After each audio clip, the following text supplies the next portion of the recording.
Une petite anecdote à vous raconter.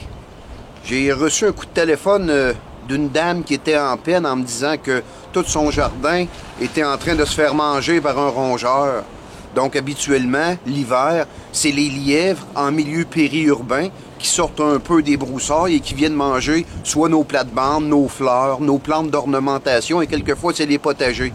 Alors pour rendre service, sachant que j'étais dans la zone 6 près de Drummondville et que le colletage du lièvre se termine à la fin du mois de mars, avec mon permis de chasse au petit gibier, j'étais encore légal, alors je suis allé voir la dame en question et j'ai mis quelques collets autour de sa demeure. Mais je trouvais les pistes un peu bizarres. Habituellement, un lièvre, ça a des grosses raquettes, les pattes extérieures, ça porte bien dans la neige. Mais là, il y avait quelque chose qui clochait. Et évidemment, le lendemain, ma prise a un peu éclairé mes doutes. Alors, je vous le montre à l'instant. C'est un lapin. De plus en plus au Québec, à partir du sud, en montant vers le nord, il y a une espèce de lapin sauvage qu'on appelle le lapin à queue blanche. Alors, vous me permettez, je vais enlever mon collet. Là, ici, il est gelé, évidemment, parce qu'il fait très froid. Alors, contrairement au lièvre, le lapin n'a pas une livrée blanche à l'hiver. Il demeure tout brun. Donc, un peu, je dirais, facile pour un prédateur. Remarquez ses pattes arrière, comment elles sont petites.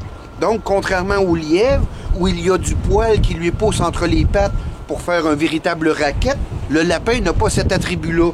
Donc, cale un peu plus dans la neige, ce qui fait qu'il est attiré par les potagers et les plates-bandes, une nourriture facilement accessible l'hiver. Les Anglais l'appellent le cottontail, donc la queue de coton. Quand je regarde sa petite queue, un peu plus longue que celle du lièvre d'Amérique, mais elle est comme une boule de ouate, complètement blanche sur le dessous. Son pelage, brun et roux, avec une belle petite tache roussâtre derrière la tête. Ici, vous m'excuserez, les oreilles sont pas mal gelées, mais c'est ses traits de caractère. Un animal pas très gros, un peu plus petit que notre lièvre d'Amérique, par contre, mais de plus en plus présent. Donc, il y a quelques années, dans la région des Bois-Francs, Drummondville, Victoriaville, on ne retrouvait pas de lapin à queue blanche, mais on sent qu'il est en train d'étendre un peu son aire de répartition. Fait que c'était ma capture du jour que je voulais partager avec vous. Le lapin à queue blanche. Soyez vigilants, de plus en plus présent dans nos potagers.